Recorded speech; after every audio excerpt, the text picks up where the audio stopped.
Welcome back. The room is quiet and your thoughts are loud. We continue with part 2, POV, 10 medieval crimes that could cost me my head. Tonight, I'll walk you first person through the rules that begin with love and end with shine.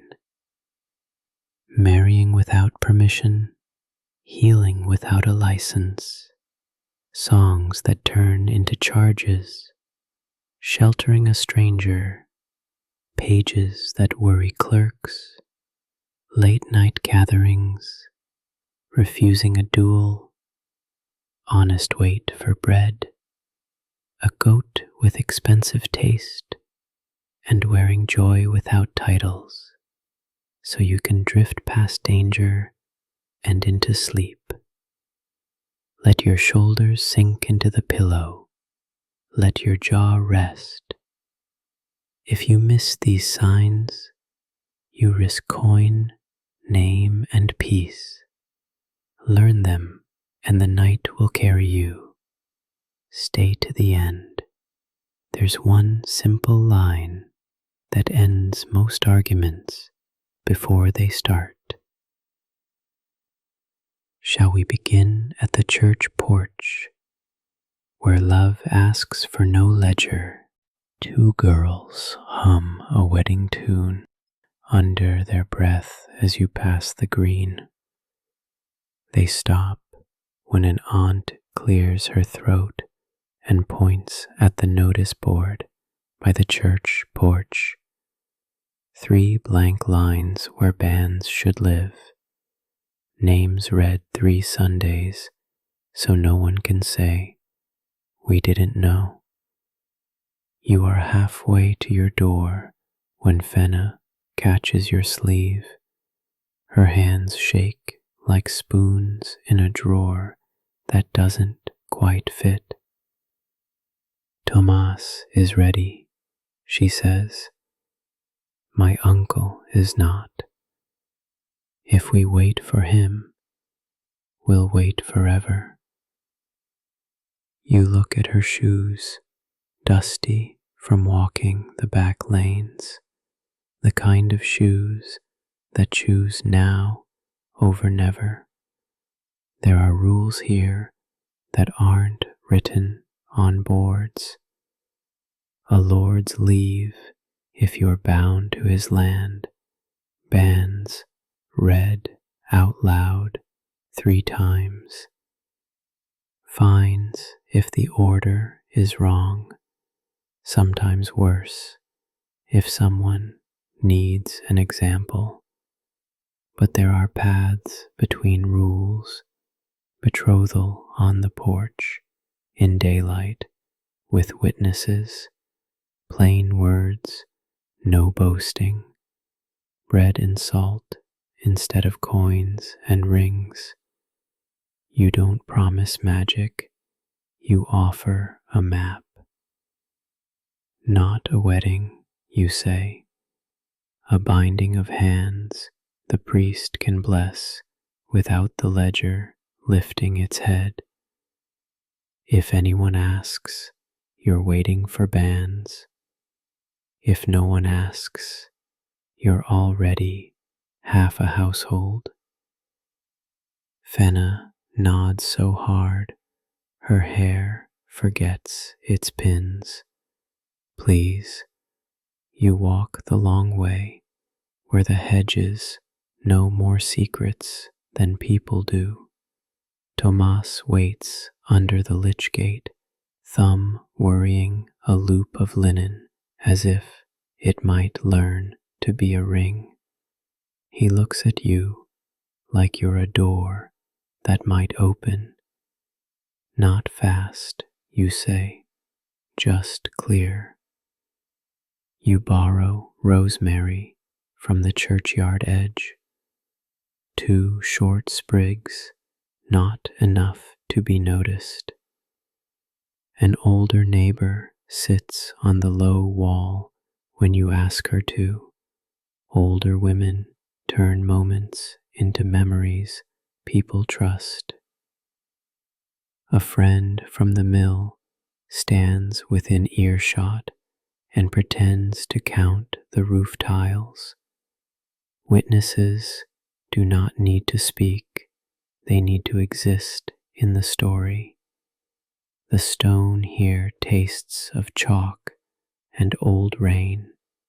On the pillar, someone has carved initials from another. He thinks, then nods, relieved to have the right drawer to put you in. He touches the lintel with 2 fingers and murmurs a line that means peace without saying so. The air steadies. The test arrives. Shoes click on stone behind you. Ledger, leather, sighs. The steward's clerk comes round the arch with the expression of a man who hopes to be important very soon. His gaze lands on bread, then salt, then hands. Is this a wedding? He asks, too quickly. You let the question float, heavy as a wet cloak, and answer the question you prefer. They're asking neighbors to remember, you say. The priest will read names when the board isn't blank. For now, food, not fees. He looks disappointed the way boys look when a story fails to catch fire. Who gave permission? He asks. Time, you say, and daylight, and the porch. You nod toward the helper boy, who raises his eyebrows as if to say, I'm too small to be in trouble and just big enough to help. The clerk's mouth opens, then shuts, ledger wanting ink, finding none, quiet detail that saves you. You keep your hands busy with visible things, tying the rosemary into the linen loop, straightening the corner of Fenna's shawl, smoothing the breadcloth so it looks like kitchen, not ceremony. The clerk looks for shine and finds none. He sighs the sigh of a man who imagined a larger job. Gentle diversion. Your straps tearing, you offer, noticing a split in his ledger binding. Not a trap, a truth. You'll lose pages if the rain comes. He glances down, fingers the frayed edge, frowns like a person who doesn't want to owe anyone anything, then nods once. See that a leatherer has it, he says, to no one in particular, which is how men say thank you when the word won't climb out. He leaves, the sound of his boots fades before his irritation does. Seal the moment, lightly. The helper boy clears his throat. You walk Fenna as far as the dye shop and let her vanish into a crowd that smells of vinegar and wool. Thomas takes the alley past the Coopers, where staves lean like men in conversation. You choose the lane with buckets cooling in the shade, water faces smooth as glass. A boy you know tries to sell you a pebble he's pretended is a jewel. You buy the story instead and give him back the stone. News travels on little trades like that. Let yours be soft. Where law wants ink and power wants credit, love survives on witnesses and bread. If you can't open the big door, use the porch. Say less than a clerk can quote, and more than a neighbor can forget. At your threshold a note waits, tucked under the latch with a sliver of reed. Come quickly, a man burns with heat. The wise woman is away. No signature, no time. You tuck your hair, take your bundle, and leave the latch lifted behind you. Sickness has its own laws. Who may touch, who may mix, who must ask another town for a license to do what their hands already know. The room you are walking toward will smell like rags wrung from river water and a body arguing with itself. There will be a mother at the foot of the bed counting heartbeats and guilt. There will be a neighbor ready to say the wrong word if you say the right one too loudly. We will cool without ceremony. We will name nothing sharper than a spoon. We will help enough for comfort, not enough for a story with teeth. Come on, close the door behind you. The next lesson waits where the steam rises, practicing medicine without authority and how to keep a fever from turning into a case. The latch lifts under your fingers. Inside, heat sits on the room like a wet cloak. Rushes on the floor are damp. A bowl of water has forgotten how to be cool. On the bed, a man burns quietly while his mother measures time with her mouth. Tiny prayers, each one a stitch. You set your bundle down where everyone can see it. A cloth, a spoon, a sprig of ordinary mint, a twist of salt. No jars with clever names. No powders in secret paper. Show me the window, you say, not as a command, but as something to do. The mother opens it the width of 2 fingers. Outside, a cartwheel creaks, a dog scolds a shadow. The day carries on without permission from anyone. You touch the man's wrist, not counting, just finding a rhythm to borrow.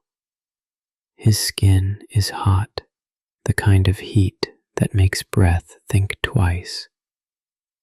Has he kept anything down? She shakes her head once, twice. Water won't stay. Then we'll help it stay, you say, and you fetch a little salt and the mint, crushing the leaves between your fingers until the room smells like garden instead of worry. Every movement has an audience, so you narrate in the simplest words.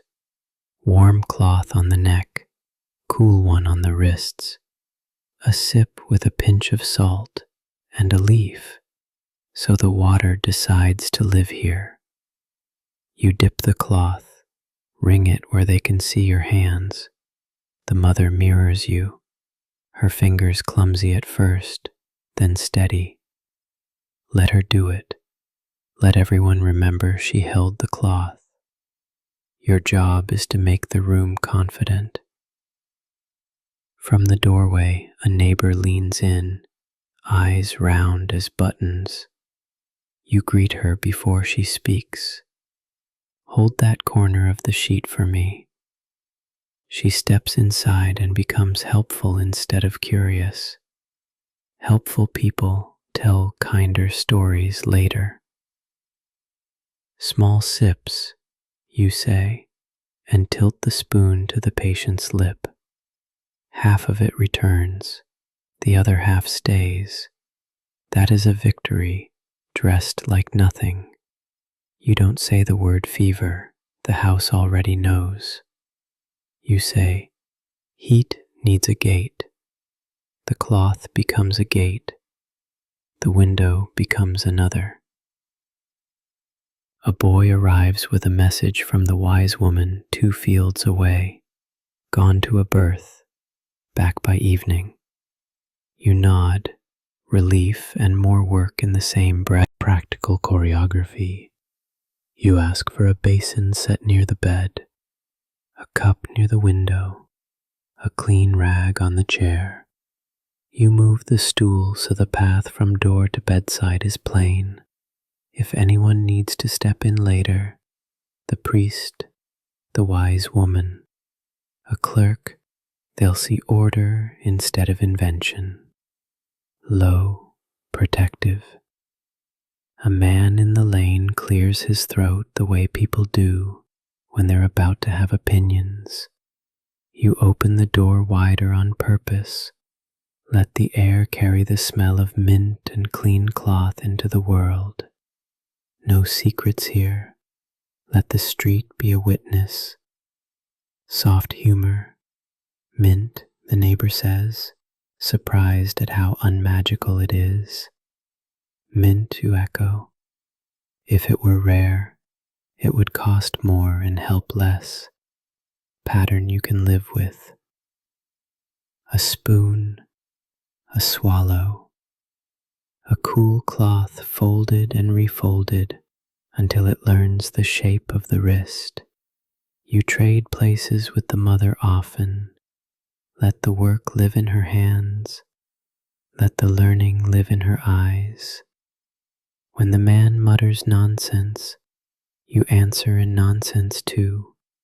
Kind sounds anchored to his name so he can come back to it when he wants.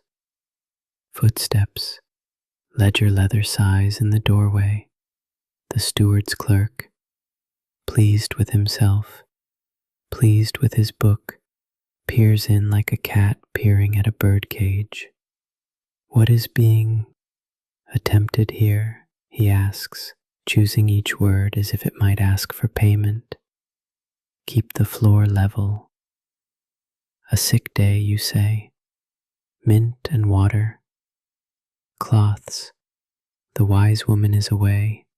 We're keeping him comfortable. He glances at your bundle as if it should confess. On whose authority? On the mother's, you answer, and you step aside so he can see her hand on her son's wrist, her other hand wringing the cloth you showed her how to wring. Send word to the wise woman if you like. She'll find her tools where she left them. The neighbor straightens, suddenly taller. I'm keeping the water boiling, she announces as if he asked, which he didn't. She becomes part of the room's spine. Clerk, deflating. His mouth opens and closes, ledger considering whether today deserves a paragraph. You offer him something boring to write. Mint given from my garden, salt from the kitchen, no fee, mother present. Boredom is a leash you can put on power. He scribbles exactly that, because it sounds like the kind of sentence that earns him neither blame nor gratitude. Then he retreats, taking his opinion with him like a coat that be ready to be replaced. The wise woman arrives at last. Hair escaped from its pins. Hands worn the way good tools are. She takes in the bowls, the cloths, the mint, the window, the fact that the mother holds the spoon. Her eyes say thank you before her mouth does. You step behind the chair and make yourself smaller than the work. His heat is easing, you say, offering the only label you used. She nods. Keep him sipping, she says, and adds her own touches. Vinegar under the knees, a trick of breath you haven't seen before, a murmured line old as a ditch. No show, no scene, just more hands on the same rope. You exit in the open. When you leave slowly, letting your absence be as public as your help. In the lane, the clerk pretends he wasn't waiting to see if the wise woman would scold you. She doesn't. She waves you away with the dignity of someone who prefers results to credit. Street resets. Your face cools. Air tastes like iron and nettles. You let the day climb off your shoulders like a child who has finally had enough of riding. The lane outside the alehouse hums like a beehive that forgot its queen. Barrels lean against the wall. Foam dries in pale rings. Two carters trade a tune. Nothing sharp at first, just a working rhythm to carry a load from one end of the day to the other. Then someone adds words. Not just any words, new verses about a tax, a steward, a purse with holes. The chorus lands hard enough to leave a dent. You stop under the eaves where the rain once taught the wood to speak. You know this melody. Everyone does. In quiet times, it's a harvest song. In angry times, it grows teeth. And here, teeth attract listeners you don't want. Lower, guiding, you step in not to sing louder, but to steer. The carters grin, ale bold, looking for a partner to make it rowdy. Instead, you offer something useful. Keep the beat, you say, tapping the barrel like a metronome, steady and dull. Your hands make a safe path for their voices to walk on. A clerk loiters near the corner, leather ledger like a pet he's teaching to sit. He hears the edge in the second verse and tilts his head the way cats do before they pounce. Verses travel faster than feet. Hushed, practical, you catch the eye of the older carter, the one with rope burns scarred into his palms. Give me the wheat verse, you suggest, like asking for a favorite dish. He blinks, then nods, grateful for a lane to turn into. He starts again, same tune, different cargo. Wheat in the furrow, barley in the bin. Keep the wheel honest, and the miller lets you in. Nothing to arrest there. It's a verse that smells of sweat and bread and exactly zero politics. Knuckles tap wood, 3 slow beats. The younger carter follows, swapping the tax line for something with no teeth. Hands to the handle, backs to the day. shoulder the weather and carry it away. The clerk relaxes by a breath he pretends not to take. His quill remains capped. He wanted a banner. You gave him a broom. Near, reassuring, you sing a third verse, softer than someone in the doorway tries the band refrain under his breath, just to taste danger. You hear the shape of it and cover it with a clean line before it can hatch. Light for the lantern, oil for the wick. Carry the night home, don't make it sick. Silly, almost. Safe, exactly. Ambient, distant cart, iron rim whispering over stone. The clerk loses interest and moves on, chasing louder stories. A steward's man crosses the square and doesn't pause. His kind prefer a crowd that throws hooks. You've given them thread instead, and thread is patient. Soft, human. When the tune dies of ordinary, you thank the carters as if they fixed a fence. The older one nods with a tired kind of pride. The younger one grins, still full of steam, then looks around and notices no one is waiting to clap. Good. A song that ends without applause, ends without witnesses. Reset the scene. Inside, the alehouse smells of yeast and a dozen small arguments that never learn to be big. You trade a lint-free rag for a cup of watered ale, a quiet bargain that turns you into part of the furniture. Furniture is never interrogated. Soft instruction.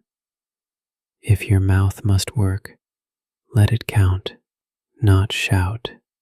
Measures of grain, measures of time, measures of breath between ideas. If your feet must stop, stop where the light is even and the ledger can see that you didn't. At the door, a traveler hesitates. Cloak damp, road dust up to the knees. Eyes flicking for a place that will hold him without asking why. He is the kind of tired that makes corners look like beds. He smells of long miles and someone else's trouble. Gentle, observant. The keeper's wife weighs him the way bakers weigh loaves. You read the worry in her mouth. A stranger is a story that might already have an ending. Lower, to us. Hospitality is a rope with two ends. Pull the wrong one, and it tightens. You step out of the way of the threshold, so you look like weather, not a gatekeeper. Listen before you offer. Questions can bruise. He asks for a corner of floor and a warm drink. No lies in it. Just a bone-deep ask. You can help without owning him. Soft, cautious. Sit by the when the fire settles and the alehouse grows its evening hush. You will pass the bench and note the man's boots. Town cobble over road dust, neat patches. A stitch you've only seen from the next county. Questions can wait. Stories that arrive late often leave early if you let them. We'll walk you home by the back lane, where windows breathe and dogs rehearse dreams. Then we'll decide how to offer a roof without waking the kind of law that sleeps with one eye open. Harboring a stranger is next. How to give shelter that can't be mistaken for a shield. You follow the monastery cart by the long way, shawl pinned tight, skirt hem lifted out of the puddles. The cart smells like old ink and sheep, like rain that learned letters. A brother sets out a crate of slim volumes, lives of saints, crop notes, a psalter with the corners kissed thin. Beside it, the scribe you know pretends not to be nervous. His hands say otherwise. Close, observant. You keep your voice mild. What's come in from the East Road? Copies, he says, commentaries, and odds. Odds is the pocket where trouble sleeps. You turn the pages with clean fingers, pads, not nails, like a woman who respects stitches. A child's primer, safe. A field almanac, dull in the kind way that saves lives. Then a thin tract bound in linen, title rubbed half away. The ink has a hurry to it, margins tight, no monastic seal. Calm, internal. Your braid tickles your collar.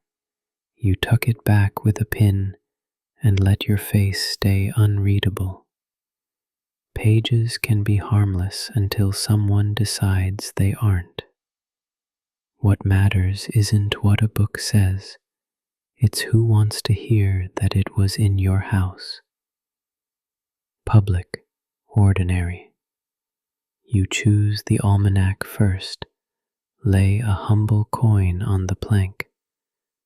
Planting days, you say, loud enough for the market to overhear. Bless you, the brother replies, relief softening his jaw. Soft aside to the scribe. You tip the linen tract with a fingertip. This one? He winces. A traveler copied it, talks too quick about what priests should do. His eyes flick toward the church door and the clerk who likes to loiter there. You make a shelf of your palm and set the tract back upright, spine out, title showing, nothing sneaky, nothing that can be called hiding. Gentle misdirection. Have you a leaf of psalms for mending a hymn book, you ask, as if you came for glue, not ideas. He brightens. One that's already loose. You take the single page like you're taking bread, plain, blessed by usefulness. Whisper, female signals, small domestic grace. You slip the leaf inside your shawl, only long enough to tuck it into your basket under the mending cloth. No secret pockets, no whispers. A neighbor joins you with her basket, curious but kind. What's that? Planting days, you answer. You hand her the book and let her read a line. Shared pages make small shields, small decision. The tract in linen keeps looking at you with its rubbed title and fast ink. You don't touch it again. You ask the brother, plainly enough for the clerk to hear. If this goes back on the cart, will it find a kinder town? Or quieter, the brother says. You nod. Quieter is kinder, practical, visible exit. You leave with the almanac under your arm where everyone can see it. On your way past the church wall, You stop where a crack swallows drafts and read one line of the psalm into the stone, out loud, ordinary, domestic as rinsing cups. Then you fold the leaf smooth and slide it into the mending basket between thimble and thread. If asked, it has a job. Domestic cover, female detail. Home smells of soap shards and wool. You set the almanac on the window stool, spine out, so passers-by can watch you not hiding it. You sew the psalm leaf into the hymn book with a running stitch and a woman's patience. No crowd gathers to applaud a hinge that works. Good. Neighbor weather. At the door, the aunt who lives on gossip peeks in. What did you buy? Planting days, you say again, and you point to a boring sentence until it grows roots in her mind. She reads it, nods as if she discovered it herself, and leaves to recite it to 3 other aunts. Let her. That chorus saves you. Rule learned, spoken softly. If a page can burn a name, let that name be the book's title, not yours. Choose texts that smell of work. Let any dangerous leaf become mending. Keep your reading where a window can watch. Bridge forward, fresh image, no repeats. Night lifts its first lantern over the lane. In back gardens, 5 friends set out bowls and bread to share before curfew. No banners, no songs, just hunger and the need to sit near a voice. A candle in an upstairs room shows a circle of faces, too late by a little, too many by a little, the kind of mistake that turns into gathering at night without permission if someone decides to care. You smooth your skirt. Evening settles like a shawl someone forgot to mend. Across 3 back gardens, bowls and bread appear the way stars do. 1, then 2, then enough to make a pattern. You carry a small loaf and a pinch of salt. Nothing that looks like a banner, everything that looks like supper. Close, domestic. Hannah's kitchen is the kind of room that keeps its promises. Warm crock, clean table, a door that sticks and therefore warns. She leaves it a thumb open, the old trick, so the night can look in and see only eating. A single candle stub, trimmed to behave, the flame no higher than a thumbnail. There are 5 of you. You do not sit in a circle that says meeting. You sit in a shape that says family who ran out of chairs. Tasks first, always. Neri shells beans into a wooden bowl. Tap, tap, small, honest sounds. Hannah slices the loaf thin enough to make generosity look easy. You mend a tear in a child's sleeve with thread the color of no one's attention. Talk travels in the spaces between those things. Flower prices, a calf that won't keep to its line, whose roof complains when the wind changes its mind. Small safety spells that aren't spells. The door stays ajar. The window latch rests where a passerby can see it. The candle sits low, so shadows don't act like people on the wall. No one whispers. You use market voices, reduced. Any news? Someone asks. Only the old kind, you say. Clerks like ledgers, water likes downward, and onions still make grown men weep. Lighter beat than hush. Footsteps scrape the lane. The stuck door tells you before ears do. Hannah raises a spoon and taps the rim of the crock. One soft knock.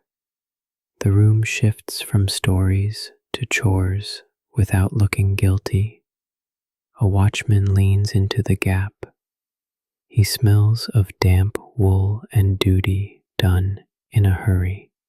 Curfew, he says, not unkind. His look asks, "What are you, precisely?" You give him something visible to carry back to his captain. Beans for tomorrow, bread sliced for a widow who eats slow. I'm finishing a sleeve before the child outgrows it in her sleep. You don't rule, plain words. Being together is not the crime, hiding is. So you let yourselves be easy to describe. Food, hands, lamp, door. The kind of talk that makes sleep arrive early. Tidy the ending. You rise before the second mark on the night rope. No embraces at the threshold. They look like goodbyes to a plot.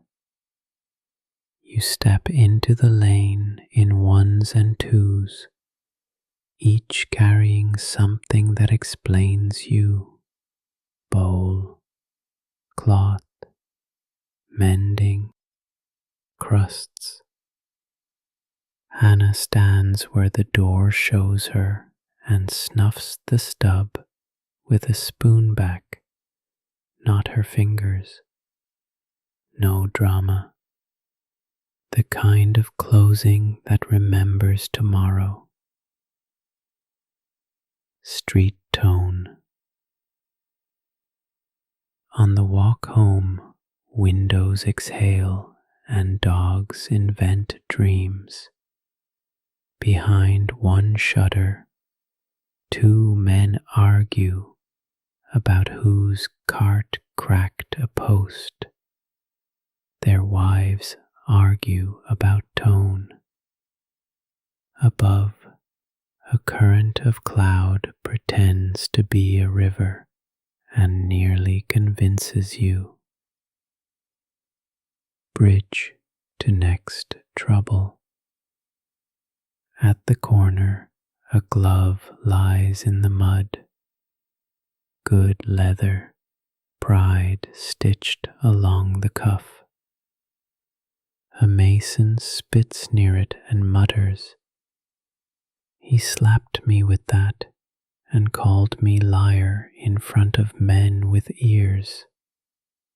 Wants me to fight him at the green, blades or staves. A challenge. In some mouths, a test of honor. In your mouth, the shape of a trap.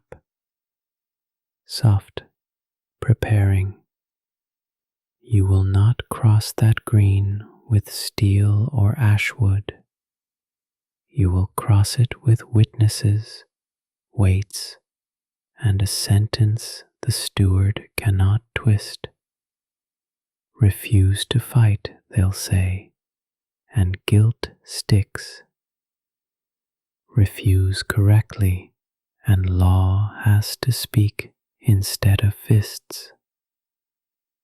Come, Tomorrow will show the mason how to stand straight without standing ready, and how to make a crowd prefer a measure to a bruise.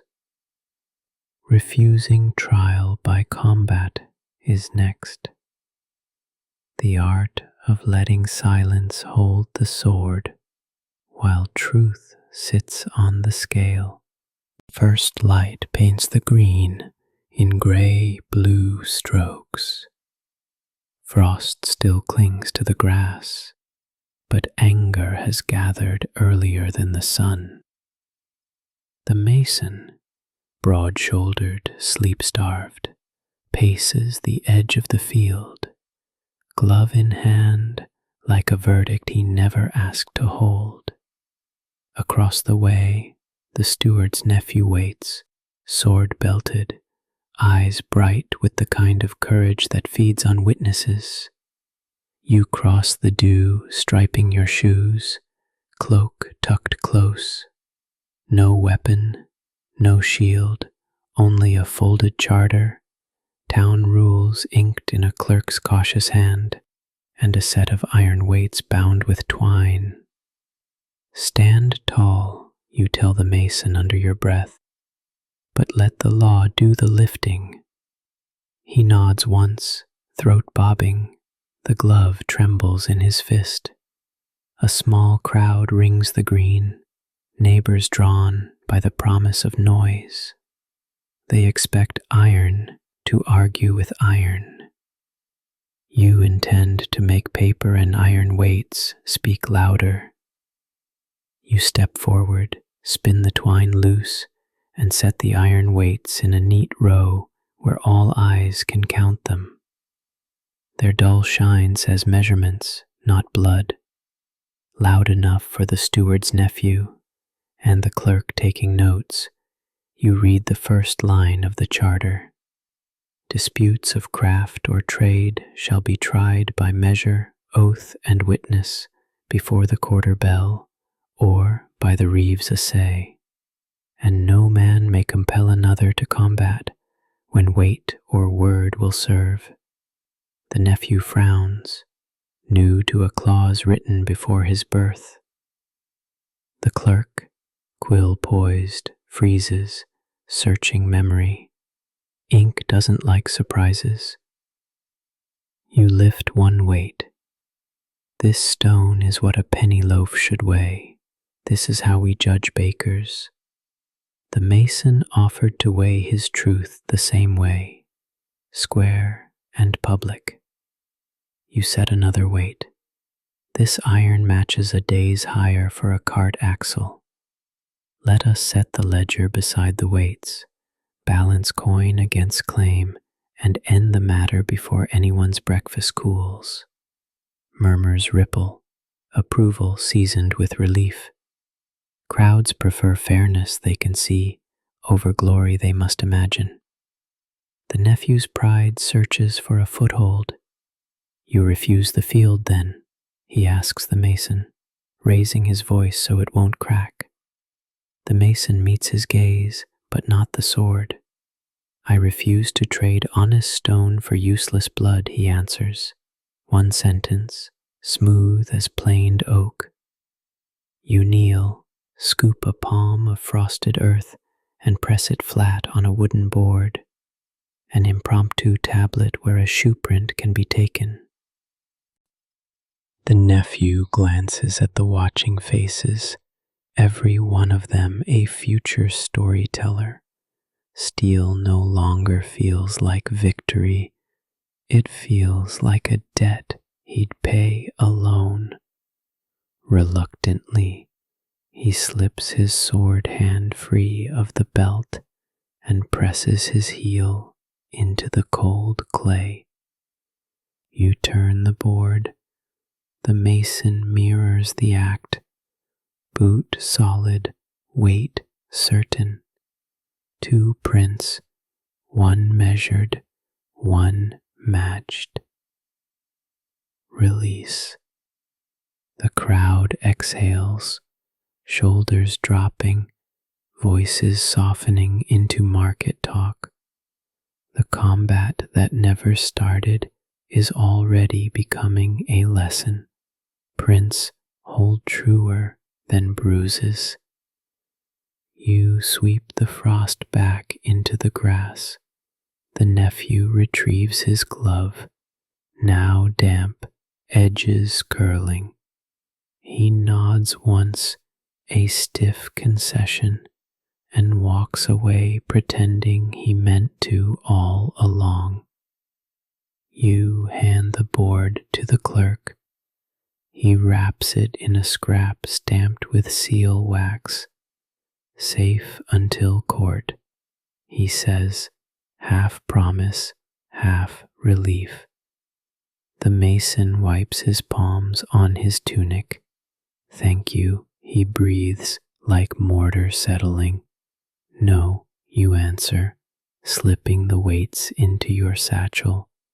Thank the charter, and thank the people who prefer bridges to graves. Rule plain. When pride demands iron, offer weight and witness. Let the measure speak, let the crowd remember, let the sword rust from boredom. Bridge forward. As you leave the green, children race past with basket slings, shouting about loaves just out of the oven. One boasts his mother's bread could float on steam. You know better. Loaves that float are lighter than law allows. Next, the market scales will chatter, and someone's pride will weigh less than it should. Selling undersized bread, we'll listen to the clink of measure against dough and see how a single ounce can cost more than a crown. Morning unlocks the square with a creak of stall hinges and the hiss of fresh loaves sliding from linen. You arrive early, basket light, purse lighter, eyes practiced. Mist still lies in the ruts. It smells of yeast and last night's ash. Baker Ellen, flour to her elbows, hangs her brass scale in plain sight. Each loaf she lifts thuds against the pan the way truth thuds into silence. 2 stalls over, Master Rule stacks his bread like bricks in a hurry. Bright grin, dusty scale buried under cloth. Law says a penny loaf must weigh the guild stone, no more, never less. Rule calls his bread light for tired hands. The guild calls that short weight. You buy 3 of Ellen's, warm heft, crust singing soft cracks. Then you cross the lane and hand Rule 1 bright penny. He flips you a loaf almost airy enough to float. The weight of it insults your palm. At the square's center, a tall stool cradles the guildstone, iron, honest, unforgiving. You set Ellen's loaf first, beam balances, crowd nods, then Rules. The pan sulks skyward, iron sinks, the beam glares uneven. Conversation stops the way candles gutter when a door opens. Guild steward, you call, voice polite but carrying. A man in blue wool and ink-stained fingers parts the crowd, scale weights clinking like small verdicts.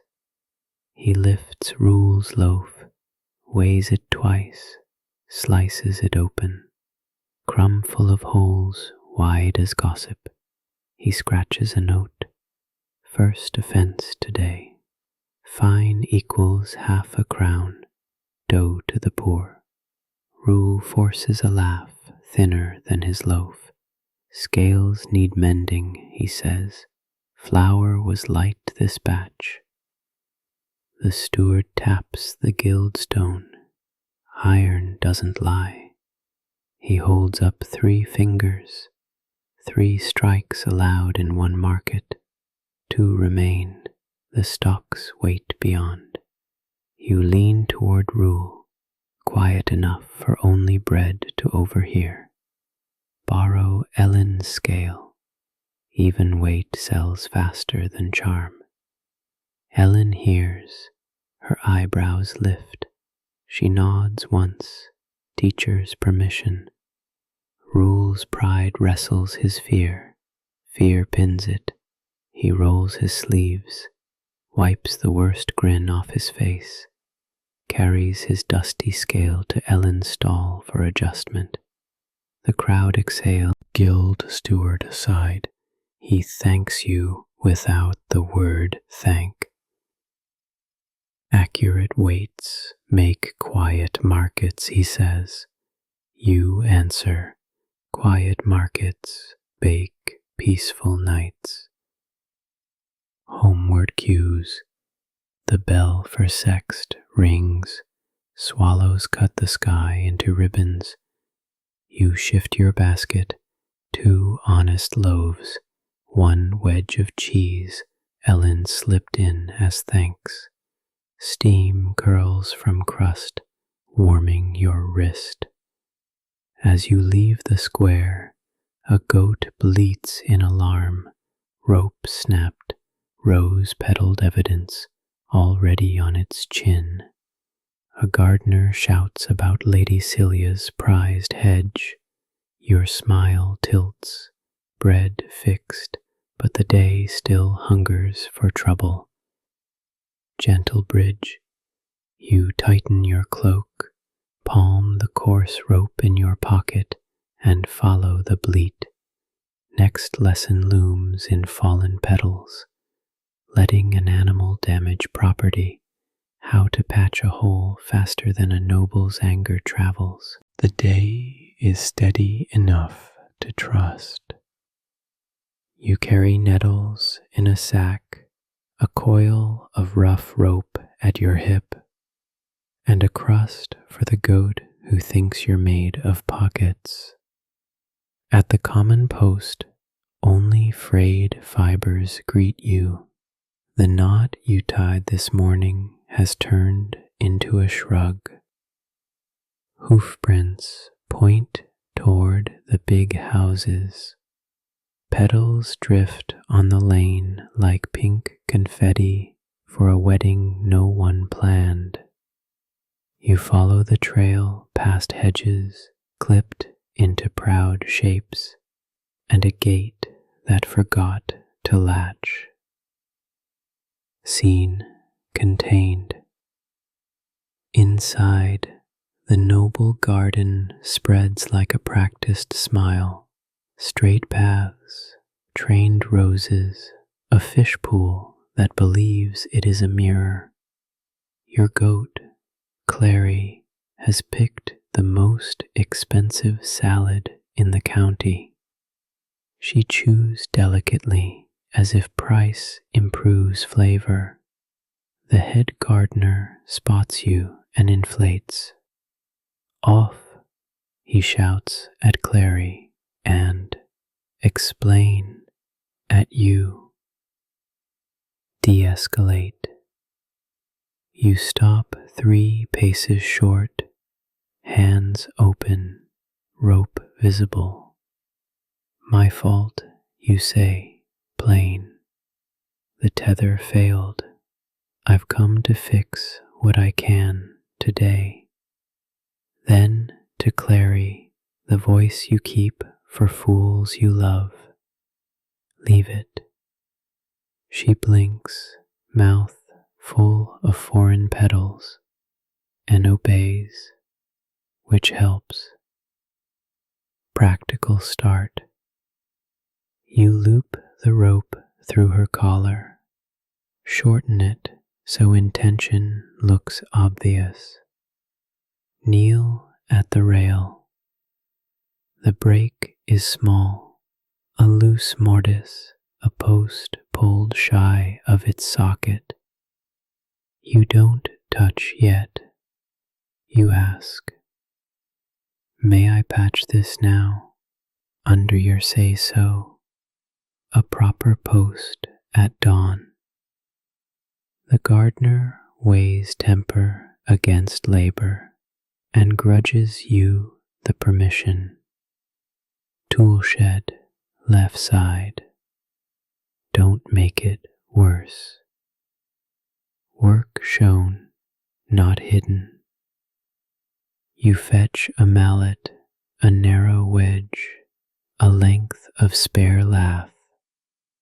The housemaids wander closer, curiosity pretending to be chores. You name each step out loud, so the story the garden tells later will match your mouth. Seat the post, pack the gap, lash for the night. The wedge finds its home, the joint settles with a small, satisfied thock. You lash the rail, you offer what busy men prefer, a line they can carry away.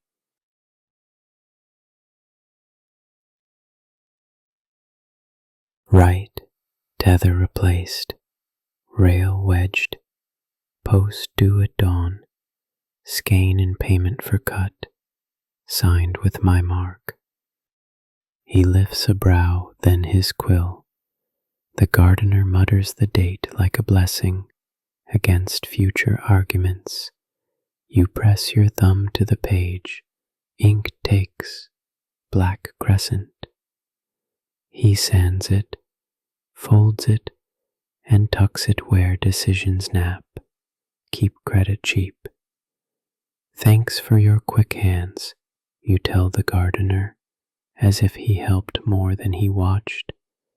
He grunts acceptance and adjusts a stake that didn't need adjusting, now that it belongs to him again.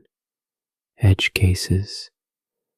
A boy in livery appears with a bucket, eager for trouble he's too young to carry. Shall I summon the reeve? He chirps. Summon a bucket of water, the gardener snaps, and stop the fish from learning to walk. The steward's mouth twitches. The worst of the moment has passed. Lead the goat out, visible, compliant. You set Clary's rope short enough to advertise remorse, long enough to keep her pride. At the gate you pause, turn, and ask the line that spares you later questions. Is there anything else you want mended before I go? The steward glances at the tidy lash, the honest wedge, the neat pile of petals. Send that skein, he says, and keep your beast nearer your own grass. I will. Street again. Outside the wall, the lane returns to its old language. Cartwheels tasting ruts, a child counting steps with a stick, bread steam escaping baskets. A neighbor by the pump lifts an eyebrow at your floral companion. She eloped with roses, you say, marriage annulled. Reset the risk. At the common post you retire the trader rope, new tether, braided, thick as your wrist, not taught to fail only when you ask it. You loop it through the iron ring, add a second turn, and rub a smear of ash into the fibers so fray will report itself next time. You set a pan of water for Clary and pay her a crust for remembering. Obedience late but not never. She chews, then rests, convinced she planned the afternoon. Evening promise kept. Back home the dye pot waits, nettle steeped, lye coaxed, patience required. You feed the fire timid sticks, so color warm slack. The steward appears once more, ledger open to your crescent mark. He writes a second line, payment received in kind, matter closed. He adds his own seal, red as a rose that was not eaten. You bow the width of a thumb, not a hand. Clary, who insisted on attending, sprinkles a pebble on the walk to show that justice never travels alone. Rule learned, kept simple. Beasts don't pay fines, their people do. Arrive first, show the fix, show the cost, leave a witness and a receipt. Let the offended party keep the last word, then make sure the record keeps yours. On the trudge back, you pass a knot of youths polishing trinkets for the midsummer dance. Thin chains, bright brooches, a ring that looks too confident.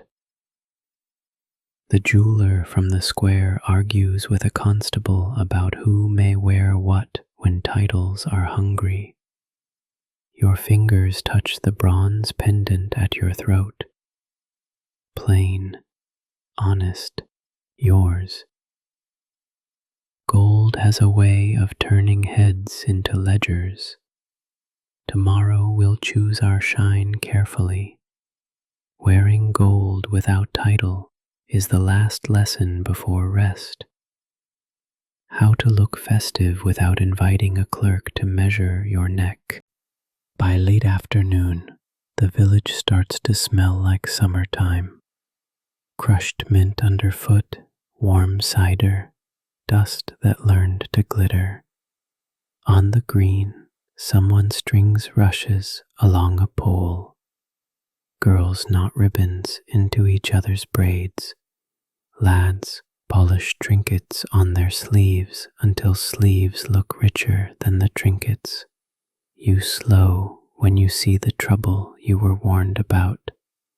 The jeweler and a constable speaking through their teeth, a small pile of bright things on a cloth between them. Thin chains, a ring that shines like a loud idea, a brooch shaped like a hawk's eye. Closer, observant, sumptuary rules don't mind joy, they mind rank. Gold belongs to names on parchments, bronze and brass belong to the rest of us. Tonight, midsummer or not, someone wants that line clean. A girl you know, Lise, freckles, stubborn joy, holds a chain in both hands as if it could talk her into keeping it. It was my grandmother's, she says, only for the dance. The constable shrugs sympathy that costs nothing. The jeweler looks at the chain the way bakers look at loaves they'll be blamed for. Make the scene ordinary. You step into the space where voices sharpen and lay your basket down so it looks like you came to carry, not argue. May I help? You ask both men, voice easy enough to sit on. The jeweler huffs. I won't be fined because children play at dukes. The constable taps the cloth with 2 fingers. Law's the law. Keep it dull. Keep it dancing. Offer a path that can be walked. Then we make joy legal and visible, you say. We trade shine for glow. You open your basket, a skein of deep blue nettle thread, the one you promised for the roses, a loop of polished horn buttons that look like moons, a palm of tinfoil squares saved from the apothecary's jars. Simple bronze pins your neighbor cast in a row like sunflower seeds. Let me set a table, you add. We'll turn gold into festival without making liars of anyone. Build a glow table in public. The constable allows it because permission costs him nothing and prevents a speech later. The jeweler allows it because every eye is on him and you just handed him a way to look generous. You take a barley sack, smooth it flat on a barrel, and write with charcoal in letters big enough for the shy to read from far away. Dance shine, safe to wear. On the sack you lay bronze pins that looks like play. You show Lees. Wrap a thin plain ribbon around the chain like a vine, until only a whisper of brightness speaks through, pretty as a promise, harmless as thread. Not gold, blue, you say, loud enough for the constable's ledger. He nods. The chain becomes memory instead of offense. A lad with a ring too bright for his boots hovers. Heirloom, he mutters, already guilty. Wear it on a cord under your shirt, you say, threading it through blue. Let the story touch your skin, not the law's eye. He grins like someone returned a heartbeat. The constable pretends to examine a pebble. Two cousins bring a hawk brooch that looks like it might hunt. You fold a tinfoil square into the open beak and rub it with candle soot until it turns moon dull. Smoke finish, you explain, like you named a fashion. Legal as rain. The jeweler coughs to hide a laugh. He can't help admiring a trick that sells peace. Let the jeweler own the solution. You pick up one of his brass chains, honest metal, honest glow, and hold it high. Master Tyrell rents these for the dance, penny back on return, you announce, as if he told you to. He blinks, counts the free goodwill, and nods like it was his plan. Coins clink, deposit in, deposit out, everyone happier than they arrived. Anchor the law with ceremony that feels kind. The constable takes a bit of blue ribbon and knots it to the barrel stave, tonight's marker. Anything tied with this shade dances free, he declares. Children cheer because now there's a rule they can see and a color they can chase. Small repairs, many witnesses. A mother brings a hair comb with 3 bright studs. You dab them with soot and polish with oil until they're warm brown. A boy wants a belt shine. You stitch horn moons along it like steps across a pond. An aunt asks if bronze can look like blessing. You pin 2 bangles together and the circle says yes. The green fills with legal light, brass laughing in lamplight, ribbon pretending to be riches and improving the joke. The test arrives, as it always does. The steward's nephew appears, the one who wanted the field, cloak clasped with a subtle bit of gold that is allowed for his sort. He eyes a girl's wrist, then your table, then the constable's blue knot. What's all this? Compliant, the dance begins. Fiddles find each other.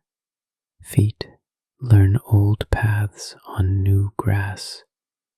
Bronze hums in the firelight. Ribbons lift and fall like breath that forgot to worry.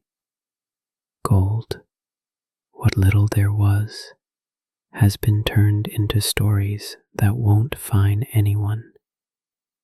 Quiet aside to the listener. You wear your bronze pendant and tie a thin blue thread through it for luck. It looks like nothing to a clerk and everything to you. A small hand tugs your sleeve, Lise again, shy and proud. Will you show me the steps? You do. Heel, toe, turn. Count only with your smile, so nothing sounds like drilling. Rule learned, short enough to remember. Wear joy that doesn't need a title. Let metal be warm, not royal. If it glows under lamplight and not under law, you chose well. Settle the night. When the fiddles sigh and the last ribbon falls asleep against someone's hair, you help gather borrowed bangles into a bowl. Deposits return, coins clack like punctuation at the end of easy sentences. The constable unties the blue knot and pockets it like a charm against paperwork. Homeward drift. Lanes exhale, windows soften. The world smells of trampled clover and contented sweat. You walk the long way, past the patched rail that held, past the bridge that remembered its duty, past your door that always knows your knock. Inside, you hang the pendant on its nail. Lay the blue thread on the sill and turn your palms up to the quiet. Not every day ends this gently. Let this one teach the others. Soft, closing promise. We've walked the rules that once cut throats for sport, turned them sideways, read them for loopholes, and passed between their teeth without a scratch. If your eyes are heavy now, good. Let history keep watch. You've earned sleep. When you wake, the world will still have clerks and scales and roses with opinions. But you'll have ways through, small, public, useful, the kind that let a person keep a head, a name, and a little music for the walk home.